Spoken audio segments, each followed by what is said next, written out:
Okay, this is part two because part one, it turns out Zoom has a 40-minute limit, but don't worry, it doesn't stop us. We persevere as martial artists do, no matter what the circumstances are. So where we left off, how yeah, the first wave was balls crazy because no one knew what a pandemic was. But Justin, you were alluding to how positive it was. Chris, what was it like for you in terms for you when the first wave happened? What was going on for you and your family? Well, my son's an adult, owns his own house. He's a full-time game streamer, and he's an only child. So, in terms of family issues, it didn't create any. But on a professional issue, as a full-time coach, it's crushing. I actually was going to, and Justin and I had all had this planned out. The summer of 2020, I was going to go spend some time in Thailand and train there for a while, and it's just always something I've wanted to do, not just work and everything else, not been able to do that. I'd saved up for it. Justin and I talked about the scheduling. We had it worked out. Love to go there. I knew what gym I was going to train with, who I was going to train with, the Golden Era Muay Thai legends I was going to take privates with. Had it all laid out, all budgeted, all planned. That money is gone. Yeah. That money was spent surviving. And 51 with I don't know how the meniscus repair is going to go on my knee, but it may the pandemic quite literally may have killed that dream to be able to go. And if I can make it the next 5 years, I'm already 51. I'm at the point of acceleration in aging. I can still train, I still spar with our fighters, I still spar hard, I can still fight. But can I at 54? Can I at 55, 56? When I might be in a position to go and do that. Because right now once they give us a green light to reopen our gyms, we're still not going to be in a rebuild period. We're just going to be open. Yeah, that's a Band-Aid. Yeah. Once the pandemic is officially declared, we've got herd immunity and it's declared under control, then we'll be in rebuild period. And, I'll be part of the rebuilding of that gym. I'll be part of rebuilding martial arts in Quebec in general, in terms of what the AAMQ is doing. I'm not going to be in a position to run off for 2 months and train in Thailand for a while. That rebuilding is going to take quite a long time. It's always harder to rebuild things. It takes them far, far longer than it does to destroy them. So rebuilding gyms and rebuilding martial arts back in the Montreal area and the province as a whole is going to take many years. Yeah. So that was really devastating. My students, a lot of my students, like so many people, especially in just the era of the workplace today, and there's so many things. We have a very high stress environment in our Western world today, and the Muay Thai and Jiu-Jitsu. Coming to train at the martial arts academies is where they got their stress relief, where they got literally their therapy, which is a huge part of our proposal that we talked about to the government when we sent it in. And so for me to help them help themselves, that was a big part of what I did, and I enjoyed and got a lot of satisfaction. But on a personal note, training people and my own training had the same effect. And when we help others, we help ourselves. When we help others feel good about themselves, we feel good about ourselves. And then we do our own work for our own self, and also we feel well. So it's just been incredibly stressful. That's in a singular word. That's what 2020 was. Stressful. Yeah, I mean, like for me, like I'm gonna ask you guys. I mean, because you guys really came up with the AAMQ. Great job, by the way. I mean, if you guys need a voice, I will back it. I will do whatever I can to back it as much because I really think we need martial arts. What we're gonna get into. Let's start with this is a two-part question. First of all, how would we grade the government's handling of this? I'll go first. I'll give a big fat F. That's an interesting question, and a part of what we do and what we plan to do is not to go ahead, and fight with the government or anything like that. What we want to do is sit to a table, introduce ourselves as, educated, well-mannered, polite people who really represent martial artists and our industry, and we want to work with these people. So I know you may have an opinion on how things were handled, Yeah. not necessarily something that we talk about or even discuss. What we discuss is how are we going to fix it? And we've come up with many strategies, and we're getting closer and closer every day to working with these people. And we have gotten back little bits and pieces from different officials, and we know that our proposal has been seen, and we know that they've been waiting some time for an association like us to come about, so they can have somebody to work with for all these unrepresented martial arts. So if you're not sure what we're talking about, when we say unrepresented, right, it means that any of the non-Olympic martial arts or combat sports. So the Olympic sports are boxing, judo, wrestling, taekwondo, and karate, and those are the things. Outside of that, nobody else is really represented. Muay Thai, MMA, whether it's capoeira, it's kung fu, you name it. None of these people none of these disciplines are represented, and we thought it was time and absolutely necessary to put together a legal entity, political entity, which is the AAMQ, and get the government's attention to say, listen, hey, we're athletes, we're high level athletes as well. We have people with hopes and dreams. We have champions. We have world champions, and we need some attention. We have some things to fix, and that's what we're in the middle of right now. And it's going well. Every day we're making more and more progress. We're making more and more contact with the government, and like I alluded to earlier, that it was a good time to go ahead and start such a project. But that's also a two-way street. Because we're not teaching classes and training fighters and doing all these things, we do have time to work on these projects, and we've been working really hard. But at the same time, a lot of these government officials are pretty much unreachable. But they have given us little bits of information and a little bit of feedback here and there, and we feel things are really on track. And it's definitely not a sprint; it's actually a marathon. And we're pretty confident that, given time, we're able to fix a lot of these issues. That's awesome. Chris, how do you feel like with your proposal? Because you want to talk, because we were talking off the record, you've worked with those who have special needs in martial arts, whether it's like mild high functioning autism, Asperger's syndrome, ADHD. What is in the proposal that you want to tell us that why martial arts are essential for these for people who might be like in that in that group, basically? Well, for that group specifically, it's proven through research that it's beneficial in terms of the focus. I'll speak from my personal experience and why the situation of having the gym closed, for example, for this one specific individual is so difficult. If I was to lose a leg, I would find a way to get to coaching this one kid, because he knows that at 8 a.m. Sunday morning, he's coming to the gym to train. And if I can't take sick days for this kid, because he's got pretty high on the spectrum. And so missing a schedule is devastating for him. It's literally traumatizing. And so that's one child, right? And there's adults that train that are on the spectrum. There's, so we've got hundreds, perhaps thousands of individuals on the spectrum that not being able to do their regular training and get that regular focus. So that is the scheduling aspect that can really affect someone on the spectrum. Other thing is that and I'm going to talk about this a little bit more in terms of everybody, whether they're on the spectrum or not, but the neuroplasticity of the brain. So the abilities of the brain to change, the brain's ability to change in terms of rewiring itself, or the inverse, because there's negative effects of that as well that can happen from trauma and so forth.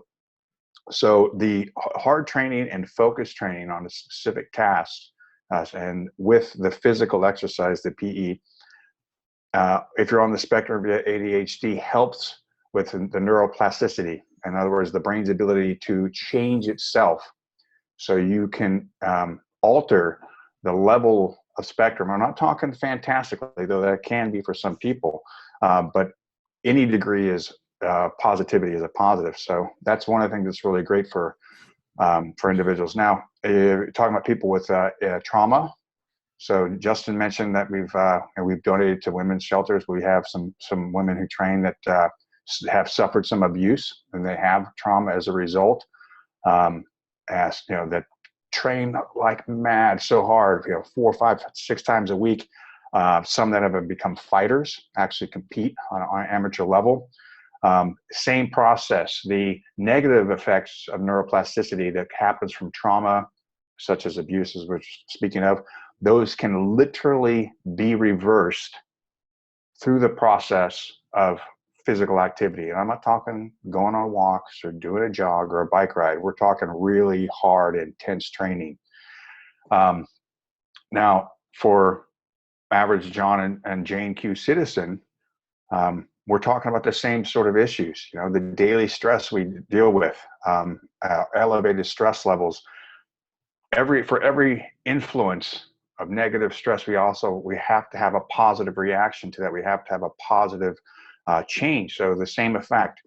So as these people that day in and day out, they come to our gyms, you know, 3, 4, 5, 6 times a week, and they train their butts off because they've got their stress they're dealing with, they've got depression that they're dealing with, all the anxieties levels, all these different things.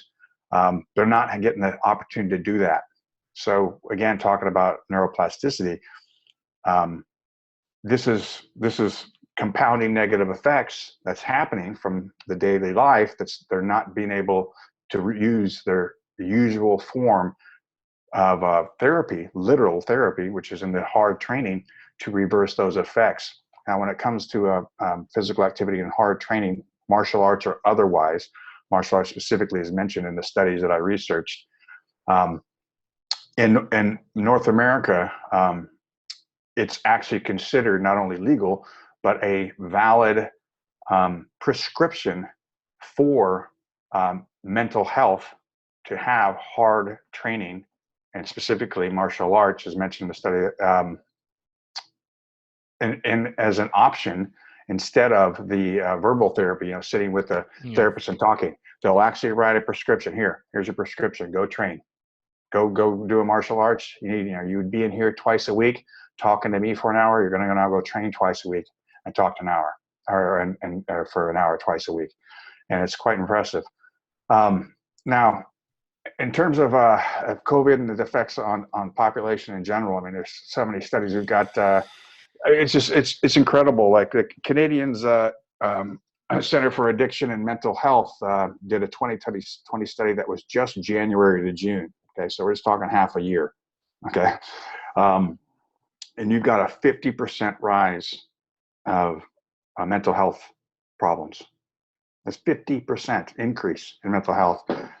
People that 81% of workers have been diagnosed and complained about mental health issues, whether it's increased stress or increased anxiety, which is affecting the workload. It's 81%. And it's either from being forced to work at home, and the change of workload and how they handle the workload, and also not being employed at all. Yeah, it's crazy. You know, you got deaths from COVIDs, you know, is high, needless to say. But one thing that's not talked about is the increase of deaths that are unrelated to COVID, that are simply as a result of the lockdowns. Yeah, terrible. It's so bad. Like, I mean, like it burns my blood, like what I see. Cause I always tell people, I say there's a virus out there, but the real virus is the blowback that's going to happen. And you know, that's what I'm worried about. It's already happening. Yeah, it really is. Like you guys said it. And I think that's why this association is so important. Like you guys are doing such a good job making awareness. And that's why, like, I'm so proud to say I can back it.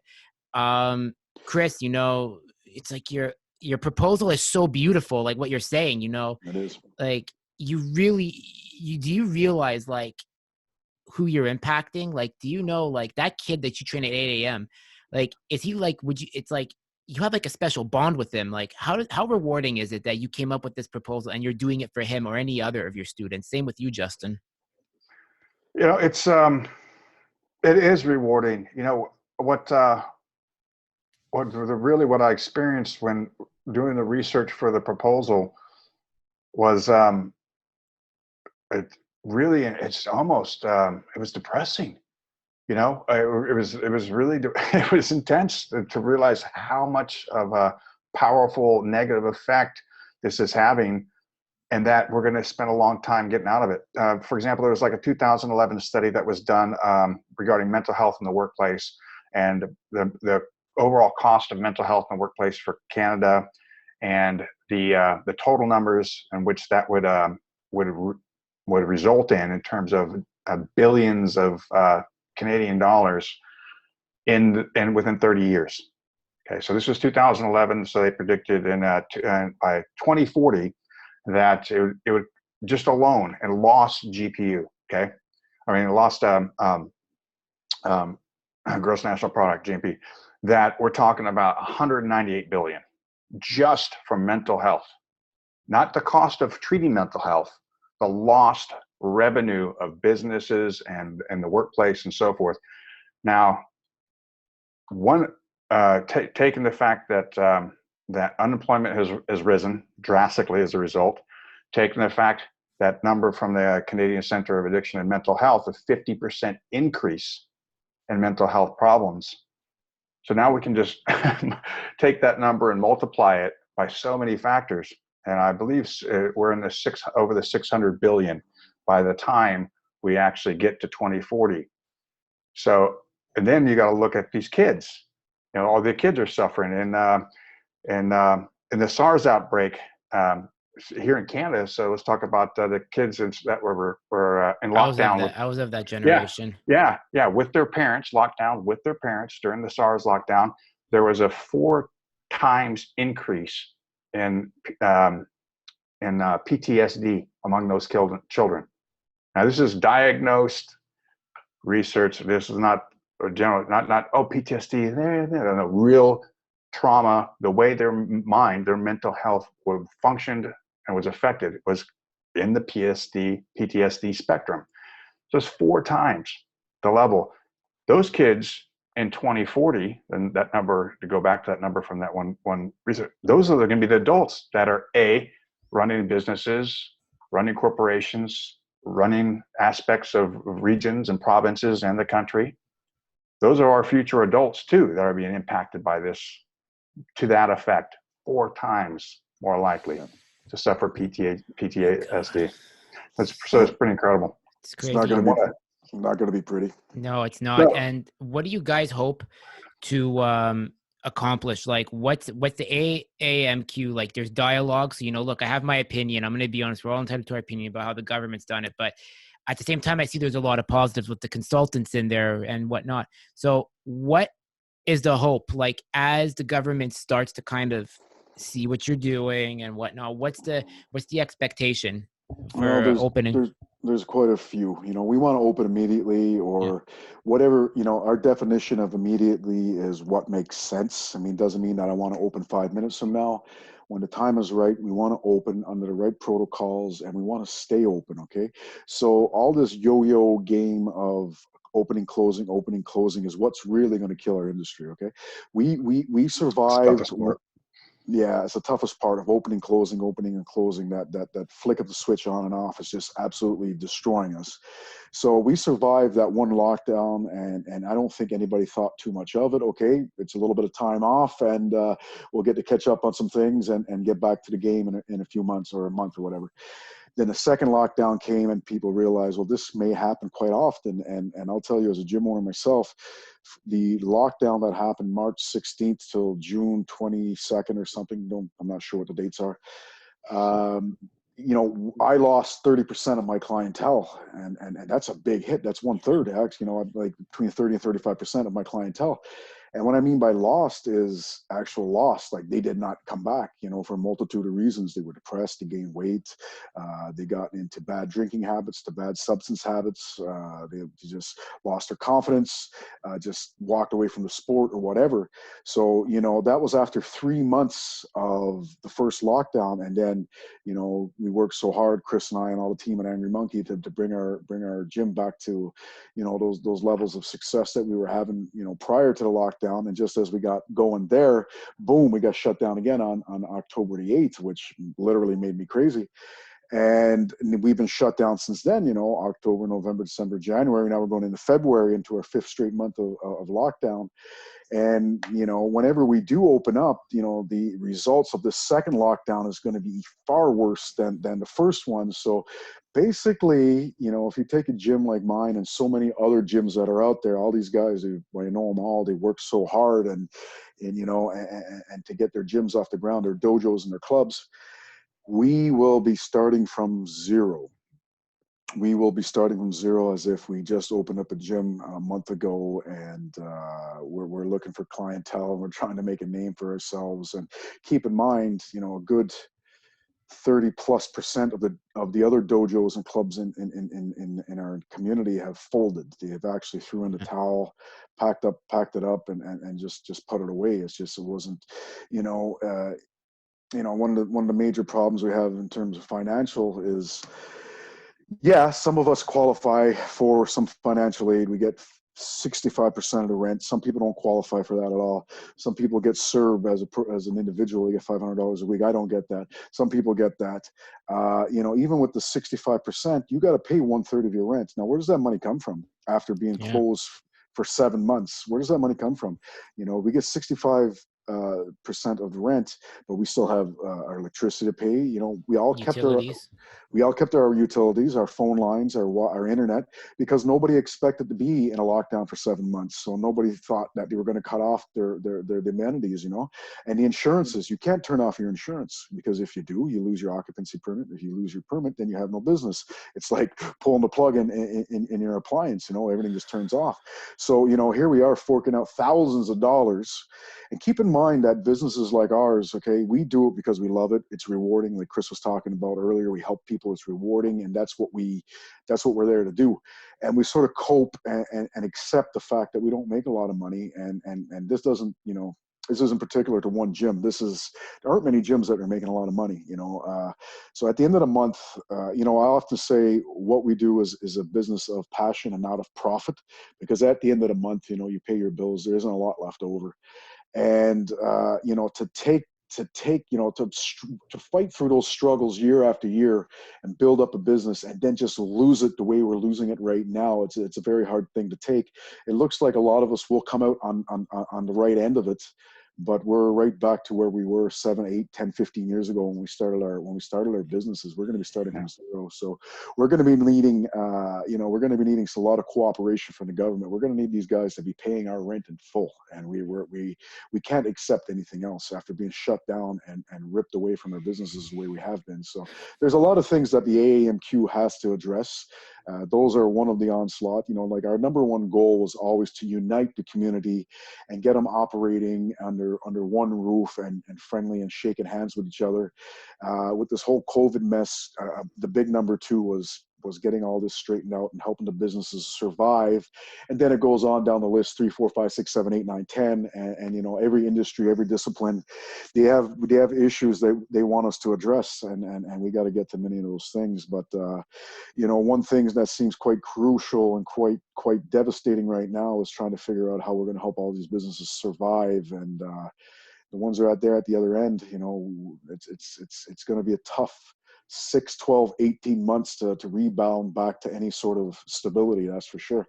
You know, and the message that we send to our members and to martial artists and fighters and whatever you want to call yourselves out there, anybody who partakes in martial arts, is to, you know, once we do get these gyms open, don't sit in your house and be lazy. You gotta snap away from that right away. You gotta break off from that right away. And you know, your friends, your old training partners need you, your gym owner needs you, your coaches need you.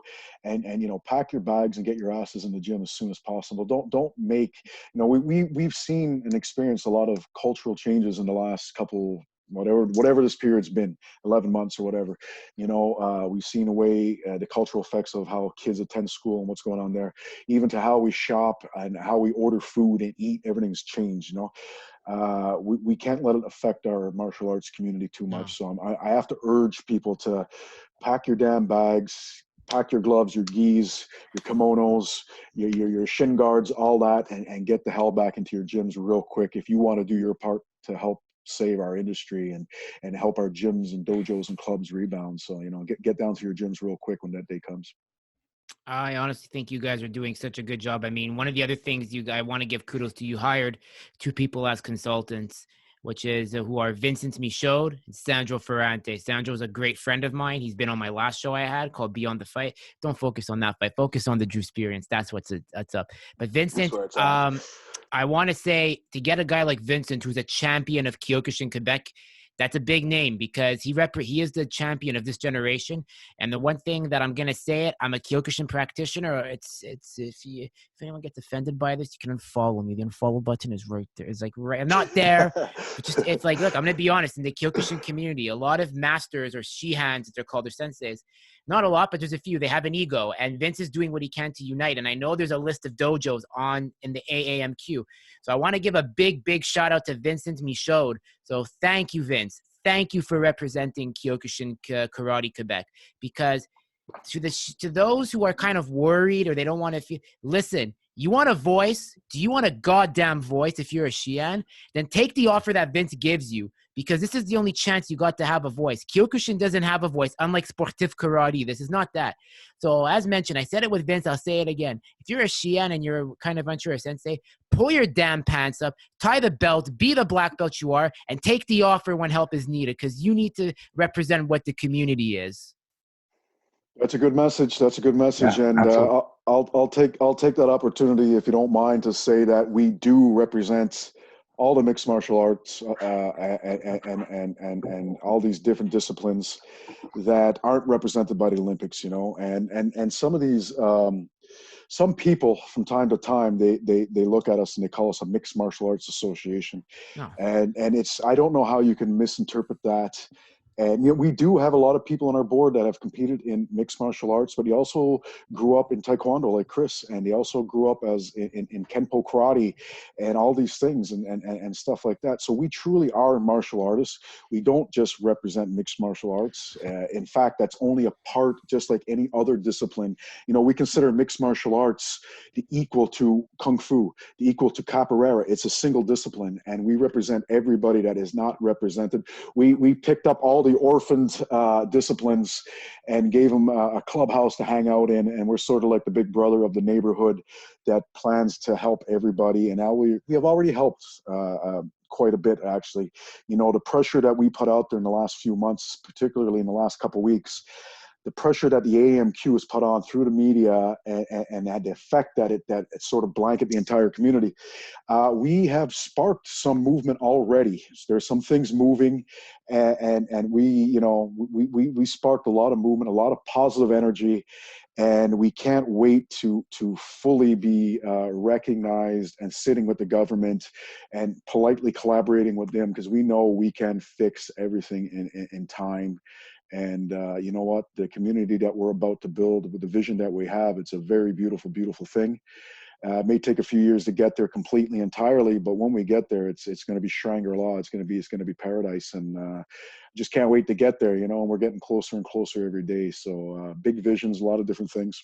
Awesome. Chris, what do you think about that? Like with what's happening, we're seeing finally that the ones that aren't lawn Olympic sports, you Justin, you've done a great job, but Chris, what does it mean to you to see the Taekwondo schools, coming together because of the background you have, and, you're using that to parlay to say, hey, look, you guys have something to look forward to. Yeah, it's anyone who watches this, I'd love to get the point across that even though I coach Muay Thai, Jiu-Jitsu, MMA, almost entirely now, my background is Taekwondo, and I have twice as many Taekwondo competitions, more than twice as many than I had everything else combined. So, so that's that was my first love, and that's where I came from.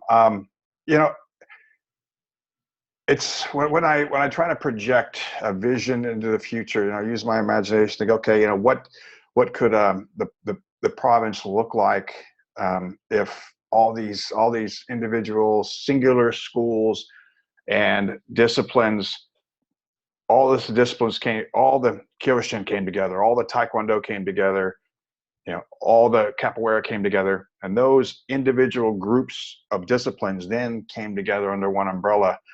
It's hard to imagine. It's really I can reach for it, but I can't really grasp what it's going to be like. Imagine how many tournaments, Taekwondo tournaments we can have. Kyokushin tournaments, maybe mixed tournaments where Kyokushin and Taekwondo under general rules. Who knows what we could come up with if we're all working together and sharing ideas. I mean, it's really hard to imagine. The one thing that I'm certain of is it's only going to be good for the martial arts growth in Quebec. One of the things that Justin's been working on really, really hard is developing a concept which we can share with all the disciplines of martial arts and bringing up the children and getting more kids, get them off of, for the young kids, get them off the video games, for the adolescents and the teenagers, get them off social media, spend all their time there and get them into the gyms and training. When I was a kid, if there was a playground full of kids and you threw 6 sticks into the playground, you probably hit a kid who was doing Taekwondo. It was super, super popular. Now it's very difficult to get the young kids to come in and train. Once they reach the age where the parents kind of let them do a little bit more what they want, most of our kids that train are in the younger age, from 12 and under. Above that age, there's far less ratio. So that's going to be a really, really great thing, is because we've got this issue with literally a struggle in a future as a world, literally from COVID, because of how it's affecting the kids. And this is the way to help bring it up. Absolutely. And so it's a perfect time for that. Now, I want to address one other thing that's on subject, but a little bit of a diversion. One of the things I want anyone who watches this to understand, because we've gotten some feedback on our website and on our page, phone calls as well, people saying, well, don't you think it's irresponsible to open gyms during this pandemic? Now, there's no evidence to show that there's a massive positive tests coming and COVID coming out of martial arts gyms. First of all, I'm not talking about weightlifting gyms and so forth, just martial arts gyms. Second of all, I want everyone who watches this to understand what the process is, specifically the protocols and the process is. Now, imagine you're a COVID virus, right? You're that coronavirus, okay? And this is the environment you're potentially subjected to. When someone walks in that door, first of all, there's a sign on our door saying, don't come in if you have symptoms. You walk in that door and you're zapped with a touchless thermometer. You disinfect your hands. The stairs are separated to up and down, so people aren't touching and rubbing shoulders. There's no fist bumps. There's no handshakes. There's no hugs. You're wearing your mask. You can't go down in the locker room at the stage we're in right now. So you come, you shred your clothes off, right? Boom, done. There's no changing of clothes. There's no fraternizing, that sort of thing. You get on the mat, and you've got the square that's 4 square meters, right? 2 meters by 2 meters, with a 1 meter in between that and the next square, because the coach may need to walk, right? Everyone's maintaining their distancing. If you use a jump rope, right? That jump rope gets laid at your feet, and before the next thing goes on, those jump ropes are wiped with the disinfectant rag, right? After the class is over, reverse process of everyone exiting, they disinfect their hands again. Then coaches, and sometimes also the students, often there's a 15 minutes between the next class. Every bag, every jump rope, every pad, every single thing that was touched is wiped down with spray, which is bleach and disinfectant, and the floor is mopped. Now, that, if all the places that COVID wants to be or doesn't want to be, a martial arts gym is on the top of the list, because from top to bottom, this place is sprayed down every hour, and everyone's maintaining separation. I mean, there is no possible public. I mean, they're opening all sorts of different things right now, but there's no public place that's as dangerous for coronavirus as a martial arts gym that follows protocols. That's simply that. Awesome. Yeah, awesome. That's something we touched on before. I remember we did some radio interviews in the early lockdowns, and restaurants were still open and stuff like that. And as I was alluding to earlier, I trained around the world. I trained in Holland and Italy and all over the US and in Mexico and things like that. And been all over the world in top gyms and small gyms. And I've never really come across a dirty gym. But I mean, I've also been across restaurants around the world. And I've been in some pretty grimy restaurants and stuff. So, you would think that the opening of restaurants would equal the opening of gyms, but that logic doesn't match. I would like to take it back to the kids. You guys were talking about the kids earlier. We really want to focus on the kids in the future, and something, we want to produce as many martial artists, whether it's capoeira, Krav Maga, Kyokushin, Muay Thai, Jiu-Jitsu, whatever it is. We're all the same. We're all these unrepresented disciplines, and we all need to grow and strengthen our communities, and we're going to do it together. And kids is a big part of that. We have to encourage all these different disciplines and dojos and clubs to start up a good, responsible, respectable kids program, Yeah. And I love kickboxing. I love Muay Thai and all of that. That's what I live for. And one of the things I've been working on is a sort of a curriculum for kids and a ranking system to help them, achieve their goals and little ranks, whether it's a belt or an armband or whatever. And this is something that when I complete it and I'm able to run it in my own gym for X amount of time to really work it out, this is something that the AAMQ wants to put on their website and offer to all the different gyms around Quebec. Some gyms won't need it. They already have that organized. A lot of gyms will be happy to get it. And we'll say, listen, you can take this and you can change it and you can make it your style and you can make it the way you want. But the template is there to really develop the children and give them short-term goals, whether it's a belt or an armband or whatever type of ranking certificates, whatever. And this is something, we want to implement in many, many, many disciplines. And we're going to start that with kickboxing. And we got a lot of time, we got a lot of time to get through these projects over the years. But those are sort of ideas that we have through the AAMQ, along with, offering things to business owners like better business practicing courses, coaching courses, safety courses, even, we even going to offer official courses where you can, get the experience and training you need to be an amateur referee and judge. And so, we're really, really, really touched every facet of the community. Yeah, we've got the weight cutting toolbox, the concussion toolbox. Oh yeah, for our competition, we've started working out some things for competition when we do get back, and I want to just touch in again and say that we're not just about combat sports, we're about all martial art disciplines. But one of the big factors that we face, one of the big challenges that we face, is a lot of our sports are illegal now, like Muay Thai and Jiu-Jitsu and MMA, and it's on our agenda to address some of those things. And if we're going to address those things, then we have to go to the government with a complete and safe protocol like the government has never seen before. And we got a lot of those things worked out. We have concussion toolboxes so that the athletes can recognize their concussion symptoms, which is, it's very important. And even athletes who cut weight and their coaches may not be fully aware of how difficult and tough that is on the body, and neither will the athlete be. So we have a lot of information out there about things that people never think about, along with some of our federations that we've been working on. In terms of competition, we have C class, which is 0 to 5 fights. Then we have a B class, which is 5 to 10 fights. Sorry, 6 to 10 fights. Oh, Justin. Yep. Yeah, it's doing this again where it's like 5. It's like no. I know. I have to do a third part. This is the first time, but hey, first time for everything, right? Okay, so no problem, man. I'm still here. I mean, Chris, you're good to go still? Yeah, I definitely next in part 2, or I can even do it right now. Yeah, I definitely want to touch on why it's actually, as opposed to irresponsible, why it is actually very responsible to open up the gyms. Like we talked about the mental health, neuroplasticity, but we've got massive rise in suicide rates, massive rise. Let's bring that in. Let's bring that in. So I'm gonna stop the recording here, and then we're gonna start the third part to the recording, if that's okay. I'm gonna run get a cookie, and I'll meet you back. Take a break. Yeah, take a break. All right, guys. All right.